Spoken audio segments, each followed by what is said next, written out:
Que je vais présenter aujourd'hui est fait avec la collaboration de mes directeurs de thèse, Frédéric qui est là, et Suzanne qui n'est pas là aujourd'hui. Donc, pour commencer, tout le monde boit le café. Donc, on peut bien voir que grâce au café, le séminaire évolue plutôt très bien.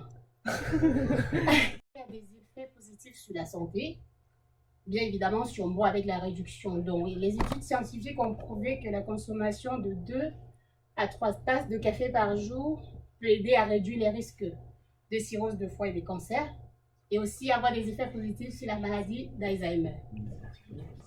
D'un autre côté, il y a les effets négatifs sur le fait que si on boit trop de café, on finit quand même par avoir des problèmes de circulation sanguine, des problèmes d'anxiété et parfois même des arrêts cardiaques. Donc, bon, pour continuer, comment savoir quelle quantité il faut boire? Normalement, une tasse de café correspond à 8 grammes et 1 kilo de café, ça correspond à 125 tasses de café. Et on conseille de boire 3 à 4 tasses par jour, ce qui correspond à 32 grammes. Il est interdit normalement de déborder 5 tasses par jour. Et pour continuer, je vais présenter un peu les consommateurs du café. Le premier pays où on consomme plus de café, c'est la Finlande. Et là-bas, on a une consommation de 12 kg par an par habitant, ce qui représente 1500 tasses de café. Il y a la France qui est en 18e position, bon, et le Cameroun, on a 8 tasses par an par habitant. Le 1er octobre, normalement, qui arrive, c'est la journée internationale du café. Donc, ce jour-là, buvez le café. Maintenant, pour la consommation du café, déjà de 2020 jusqu'à 2021, là où on est actuellement, il y a une consommation de presque 10 millions de kilogrammes de café.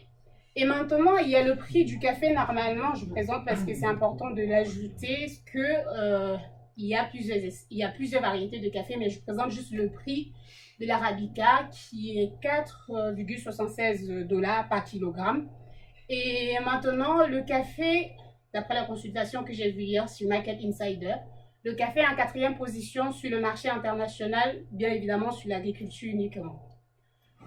Il y a quand même un café en particulier que je présente ici, qui est le Coffee Luwak. C'est le café le plus cher au monde, vous avez vu. Le prix du café, ce n'est même pas 100 $ par kilogramme. Mais pourtant, celui-là, c'est 100 $ par kilogramme. Sa particularité, ça vient des sels de la civette. Et bon, on ne sait pas pourquoi c'est aussi bon, mais bon, voilà. Donc, c'est quoi le café?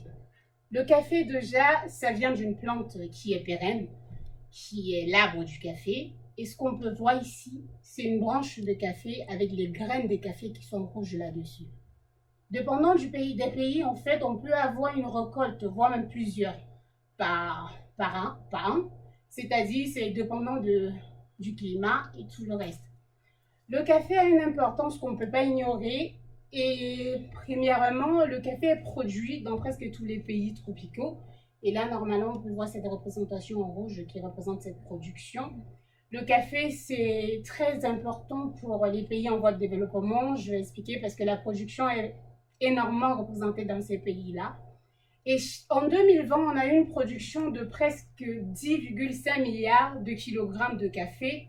Et comme j'ai présenté le prix précédemment, on peut voir que le marché du café représente presque 50 milliards de dollars, ce qui est très, très important. Le premier pays producteur du café, c'est le Brésil, avec une production de presque 4,14 milliards de kilogrammes. Et le Cameroun, comme on a vu tout à l'heure, avec la consommation qui n'est presque pas dans le classement, est quand même à la 29e position de la production du café en 2020. Le café est important vu sur le fait que, comme j'ai dit, dans les pays en voie de développement, les petits producteurs, en fait, c'est eux qui représentent la grande production du café. Et pas moins de 25 millions de personnes vivent de cette culture-là et leur famille, évidemment. Donc, cependant, la culture de café est menacée par plusieurs maladies et notamment, je vais parler de celle-là aujourd'hui. Donc, le but de ma thèse, justement, c'est de comprendre déjà l'évolution du café, l'impact qu'il y a sur sa dynamique et en utilisant cette maladie-là que je vais présenter. Donc, c'est quoi la maladie? En fait, il y a plusieurs maladies du café. et notamment celle qui est la plus importante aujourd'hui et qui est la plus grave maladie foliaire du café, c'est la rouille orangée. Elle est causée par le champignon Emilia vatatrix et on peut bien voir que tous les pays producteurs justement sont impactés par cette maladie-là. La maladie peut causer une perte de production qui peut aller jusqu'à 80%. Et depuis 2011, il y a eu une épidémie en Amérique centrale qui a affecté presque 70% de la plantation. Alors, comment la maladie se manifeste? Premièrement, vous pouvez voir ici une feuille de café normale qui n'a jamais été attaquée par la maladie. Et là, ça c'est une feuille de café qui a été attaquée. Alors, quand il y a cette attaque, on peut voir, ça c'est une plante de café normale, ça c'est les branches de café. Et là, on peut voir ces branches, ce pied de café, du moins avec ces branches, où on ne trouve presque plus des grains de café qui a été attaqué par la rouille. Alors, on peut dire que la rouille orangée impacte le café en causant la défoliation prématurée, l'avortement des feuilles, des fleurs et des fruits du café et la destruction des ramifications du café. Donc, ce que je vais présenter aujourd'hui, c'est l'impact de cette rouille sur le café et la méthode de contrôle qu'on a proposée pour améliorer ou du moins pour réduire cette maladie dans la plantation. Alors, pour faire la modélisation, il faut d'abord comprendre comment est-ce que la maladie évolue. Premièrement, le processus du cycle d'évolution de ce champignon commence par les uridospores qui se dispersent en utilisant l'impact de l'homme, des oiseaux et le vent. Donc, une fois que les uridospores se dispersent, elles vont se déposer sur la partie supérieure de la feuille du café. Et lorsque les conditions sont favorables, c'est-à-dire à la présence de l'eau ou de la rosée, les uridospores vont aller pénétrer à la partie inférieure de la feuille. Alors, après cette pénétration, ils vont former le mycélium qui va progresser et entre 2 à 3 semaines, on va voir les taches jaunes qui vont apparaître sur la partie supérieure de la feuille. Et une fois ces parties jaunes, une fois avec ces taches jaunes, les taches jaunes vont progresser pour produire à nouveau les uridospores qui représentent le mode de reproduction asexuée normalement de ce champignon et les téliospores qui est aujourd'hui considéré comme le mode de reproduction sexuée mais qui en fait, qu'on ne connaît pas son hôte. Alors en utilisant ce cycle de la rouille, on a présenté un modèle. Alors, déjà pour le modèle qu'on présente ici, on considère qu'on se trouve dans un pays où on a une récolte par an. Alors, je prends le cas du Cameroun, on a 2 saisons. Il y a la saison sèche et la saison pluvieuse. La saison sèche, elle va de janvier jusqu'à avril et après, il y a la saison pluvieuse qui va de avril jusqu'en décembre. La saison pluvieuse, le T qui est là représente la durée de la saison pluvieuse et on a N qui représente la position de l'année sur laquelle on se trouve. Et donc, on suppose que dans une plantation de café, on a des branches qui sont susceptibles, c'est-à-dire pas attaquées par le champignon, les branches infectieuses, I, les uridospores, c'est-à-dire les spores comme on a présenté le mode de reproduction asexué, et les baies de café. Maintenant, je représente, donc la T représente la durée de la saison, donc on représente une saison pluvieuse. Le processus commence dans la plantation par le recrutement des branches susceptibles, auto-lambda. Et une fois que les spores vont se déposer sur les branches susceptibles, et lorsque les conditions sont favorables, comme j'ai dit tout à l'heure, auto-oméga, les branches susceptibles vont devenir des branches infectieuses. Les branches infectieuses, à leur tour, vont produire des spores avec la progression, comme je l'ai dit, auto-gamma. Et chaque branche produit des baies. Et on a le taux de production qui est gamma S pour les branches susceptibles et gamma I pour les branches infectieuses. Et bien évidemment, gamma S est supérieur à gamma I dû au fait que I représente les branches infectieuses. Maintenant, pour continuer, il y a la mortalité qui est associée à toutes les classes, la mortalité naturelle, donc mu pour les branches susceptibles et mu pour les spores. Il y a une mortalité additionnelle qui est représentée par D. Alors, comme j'ai dit, en prenant le cas du Cameroun, toute la saison pluvieuse, on l'a, qui représente là. Jusqu'à la fin de la saison pluvieuse, on a la récolte des baies. Et une fois qu'on récolte tous les baies, on n'a plus de baies durant cette période-là. Mais en plus de ça, on a considéré que la saison sèche, c'est un instant. Donc, on n'a pas une dynamique durant cette période, on a juste une réduction. Et maintenant, dû au fait que pendant la saison sèche, on a une croissance qui est lente des branches, on a une réduction au taux Phi-S pour les branches susceptibles, Phi-I pour les branches infectieuses et Phi-U pour les spores. Et donc ça représente l'événement discret qu'on a durant l'année. Donc on a vraiment la saison sèche qui est juste un instant.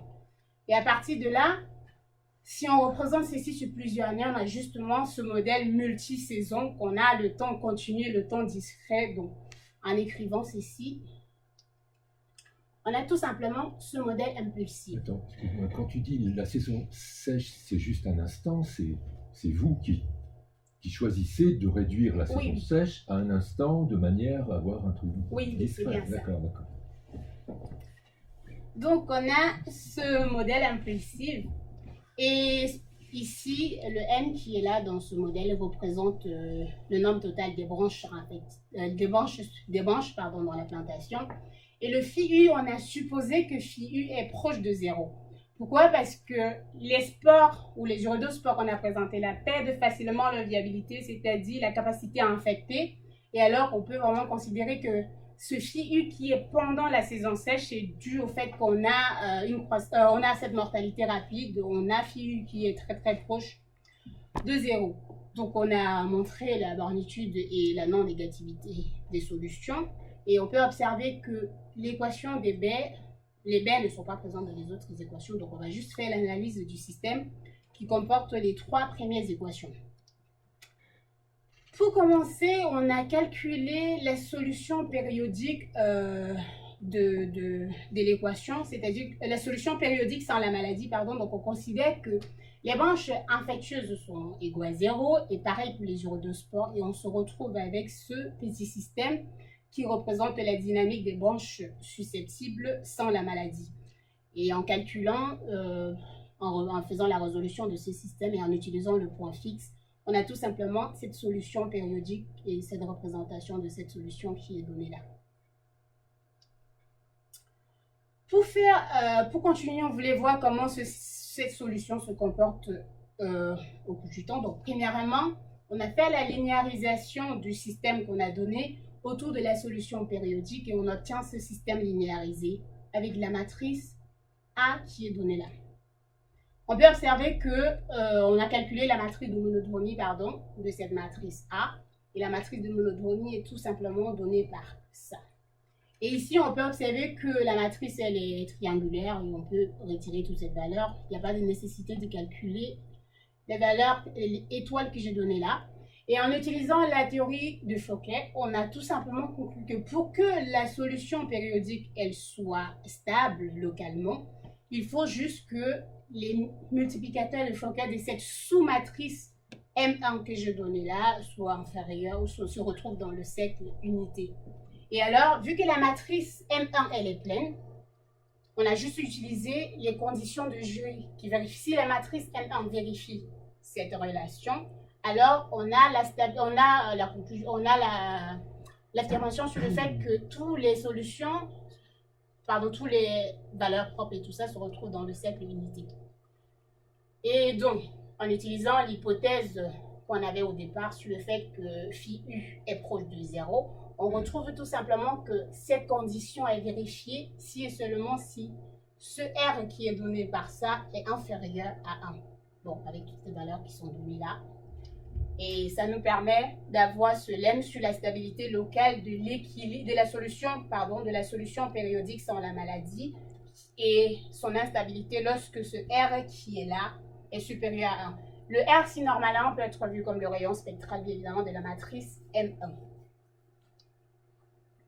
Pour continuer, on a regardé la stabilité globale de la solution périodique. Et pour démontrer cette stabilité globale, on a juste borné le système avec un système qui est coopératif et en utilisant le fait que dans notre système, on avait la relation S divisé par N. Et étant donné que N c'est égal à S plus I, on a utilisé ça, donc S divisé par N est inférieur à 1 et ça nous permet directement d'avoir ce système qui est coopératif. Et en utilisant le résultat de Kamke, on a montré que ce système il converge vers 0 Et parallèlement, en utilisant ce résultat, ça implique que notre système de départ pour les deux dernières équations converge vers 0. Et en utilisant le fait que U tend vers 0, on a fait une majoration de la première équation de notre système qui concerne les branches susceptibles. Et on a prouvé que S également converge vers la solution périodique. Donc, en faisant les simulations de ces deux solutions, la solution périodique, on a trouvé ça, voici cette solution périodique. Donc voilà, S de t qui est là, bien, qui devient stationnaire, et les solutions de I qui convergent vers 0, pareil, qui vont vers 0, pardon, pareil pour U, et les branches, et les baies, pardon, qui deviennent stationnaires. Mais par contre, on n'a pas montré analytiquement que la maladie est persistante, mais en faisant des simulations, lorsque le rayon spectral est égal à 2,53, qui est supérieur à 1, on a montré que la maladie, elle est persistante dans la plantation.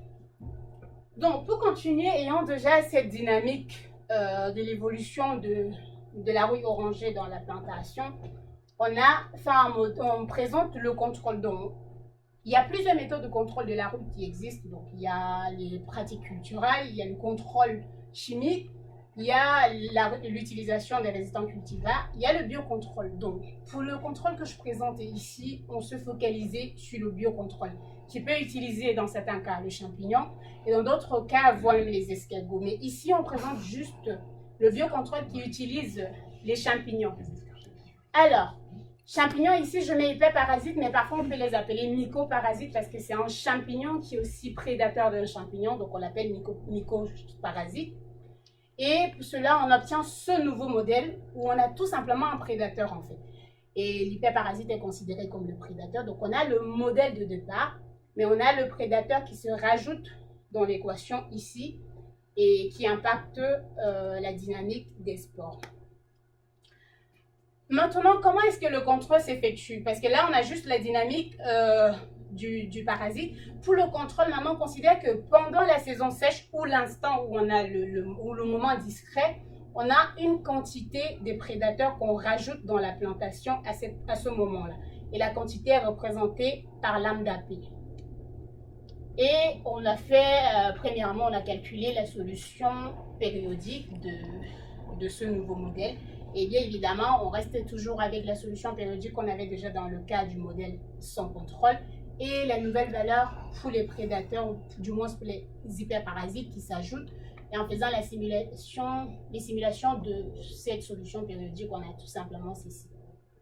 Maintenant, pour analyser la stabilité de cette solution périodique, on a fait la linéarisation de notre nouveau système avec le prédateur autour de cette solution périodique et on obtient le système 7 qui est donné par là avec la matrice GDT.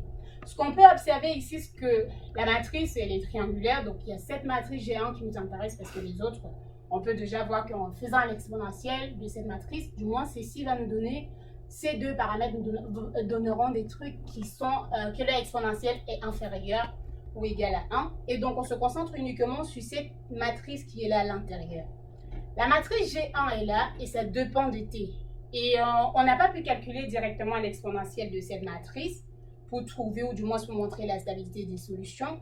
La première des choses qu'on a fait, on a borné cette matrice en retirant ce terme. Et en faisant la bornitude et surtout toujours avec le fait qu'on a des systèmes coopératifs, on a la stabilité de ce système avec le prédateur, pardon, la stabilité du système sans le prédateur qui entraîne la stabilité du système avec le prédateur, ce qui est plutôt très très logique. Maintenant, pour l'analyse globale du modèle, sans toutefois faire une majoration de la matrice G1 que j'ai présentée, on a fait une analyse semi-numérique. Et pour cela, on peut d'abord observer que la matrice G1 dépend uniquement des I et des U. Et la première des choses qu'on a fait, c'est calculer numériquement la matrice fondamentale qui est la solution de cette équation. Et par la suite, la matrice de monodromie, ça aussi, c'est fait numériquement, mais c'est présenté exactement comme ceci. Et par la suite, on a calculé le rayon spectral de cette matrice de monodromie. Et le rayon spectral qu'on a calculé est noté par RC. Et bien évidemment, lorsque le rayon spectral est strictement inférieur à 1, on a la stabilité de la solution périodique du modèle avec le prédateur. Maintenant, pour continuer, étant donné qu'on a juste faire l'analyse globale et semi-numérique, donc pas tout simplement analytique, on veut voir justement la zone de stabilité, ou du moins c'est l'impact de chaque paramètre sur la stabilité du système. Et pour cela, on a pris deux paramètres de l'équation des prédateurs. On a le paramètre lambda P que j'ai présenté au départ, qui était le nombre de lâchers, la quantité des lâchers qu'on rajoute à l'instant discret, et A qui représente le taux de consommation des spores par les prédateurs. Et on a construit la zone de stabilité pour ce paramètre lambda P et A, et on peut tout simplement voir que pour tous les paramètres, bon, du moins une fois que le paramètre lambda P qui représente la quantité de prédateurs qu'on rajoute et le taux de consommation augmente, on est capable directement d'éteindre ou du moins d'éradiquer complètement la maladie dans la plantation. Et donc voilà cette zone de stabilité pour les paramètres. Et en choisissant un point au hasard, peu importe le point qu'on choisit, en choisissant ce point avec lambda P égale à 3000 et A égale à 0,5, on a construit à nouveau une zone de stabilité. Mais cette fois-ci, étant donné que le bleu représente le modèle avec le prédateur, le rouge, lui, représente le modèle sans le prédateur. Et ce qu'on peut observer là, c'est que avec le prédateur, on a pu augmenter la zone de stabilité parce que avec le modèle sans le prédateur, on a juste la zone de stabilité pour le paramètre qui est le taux de dépôt des spores et le paramètre qui représente la sporulation, du moins c'est la production des spores. Et donc on peut voir que sans le contrôle, on a tout simplement la zone de stabilité qui est juste là. Et donc parce que ça, la ligne en rouge représente le modèle sans le prédateur. Mais lorsqu'on rajoute le prédateur, on a la partie qui est gagnée en utilisant le contrôle parce que là, le domaine qui se situe maintenant entre la ligne rouge, la courbe rouge et la courbe bleue, c'est ce qu'on a gagné en utilisant le contrôle. Et en prenant tout simplement ces deux points verts qui se retrouvent dans les zones de stabilité, on a fait les simulations temporelles pour présenter l'impact, du moins l'efficacité du prédateur sur la rouille orangée. Et on peut tout simplement voir que sans le prédateur, on a bien évidemment la persistance, mais en utilisant le prédateur, on arrive à contrôler la rouille orangée. Mais maintenant, étant donné que les valeurs qu'on a prises ici, on avait des très très grandes valeurs pour le prédateur, pour la quantité de prédateurs qu'on rajoute, et après on se dit, vu qu'on rajoute le prédateur uniquement à la fin de l'année, est-ce que si on rajoute peut-être le prédateur plusieurs fois dans l'année, est-ce que ça va modifier le système ou est-ce qu'on va avoir une efficacité plus intéressante dans le modèle? Alors on a fait ceci, donc on a présenté à nouveau un modèle où on considère qu'on ne rajoute pas le prédateur uniquement à la fin de l'année, mais qu'à chaque instant, qu'on peut rajouter le prédateur M fois au courant de l'année. Et donc à chaque instant, T divisé par M, on rajoute une quantité lambda P qui est la quantité initiale qu'on avait déjà des prédateurs qu'on voulait rajouter, divisé par le nombre de fois qu'on va rajouter. Et on obtient ce nouveau modèle de prédateur. Et ce qui change vraiment ici, c'est le fait qu'on a les conditions qui vont changer à chaque moment et que le modèle, on aura une dynamique qui se retrouve dans un sous-intervalle qui est inclus dans l'intervalle 0T, où on aura J divisé par T, J plus 1 divisé par T. Et donc, la condition initiale va changer à chaque moment qu'on va passer d'un intervalle à l'autre. Mais à la fin de la saison, il y aura ce changement qui est vraiment dû à l'effet de la saison sèche, qui est l'événement discret qu'on avait déjà présenté depuis le départ. Pour continuer, on calcule la solution périodique de ce nouveau modèle. Et pour calculer la solution périodique, on fait la résolution normale en considérant que I égale à 0 et U égale à 0. On a ce nouveau que j'ai appelé solution périodique contrôlée, donc c'est CPDS, FS que j'ai présenté là, et cette solution est donnée par ça. Mais avec cette solution, on a la valeur de M, la valeur de J, et on se dit comment est-ce que si on somme toutes les valeurs qu'on va rajouter, comment est-ce que cette solution périodique se comporte? Donc on a fait on a intégré sur l'intervalle 0T et on a constaté que la fonction qui est là est décroissante en fonction du nombre de fois qu'on rajoute le prédateur. Mais le fait que ça décroisse, que ça a un impact, donc on a fait la simulation quand même de ce prédateur en faisant, en utilisant plusieurs valeurs, du moins 2 valeurs différentes de sa mortalité, et on a observé ceci. Donc, dans le cas où on rajoute le prédateur une seule fois, c'est exactement ce qu'on avait déjà présenté dans le modèle précédent, donc on a juste ça. Mais si on rajoute le prédateur 2 fois, on a ce pic, donc on aura ça qui va se passer, donc on a cette courbe-là. Si on rajoute le prédateur 5 fois, on a ceci qui évolue. Et si on rajoute le prédateur 50 fois, on a l'impression d'avoir quelque chose qui est pratiquement continu, et tout ça, et qui est tout simplement croissant, et après ça décroît au moment où on a le switch durant la saison sèche. Et si on change par contre la mortalité, parce que là on a une mortalité qui est très faible, si on a un peu une mortalité forte du prédateur, on peut voir que dans le cas où on a m égale à 1, le prédateur très vite décroît et va vers 0, et donc vraiment durant toute la saison on ne verra plus de prédateur.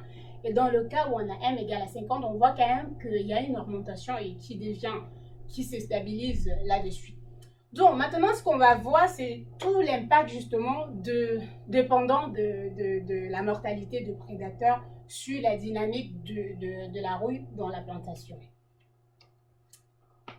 Premièrement, on refait l'analyse de ce nouveau modèle qu'on a présenté, mais c'est différent ici parce qu'on a un nouveau modèle où on a le M qui représente le nombre de fois qu'on lâche le prédateur dans la plantation.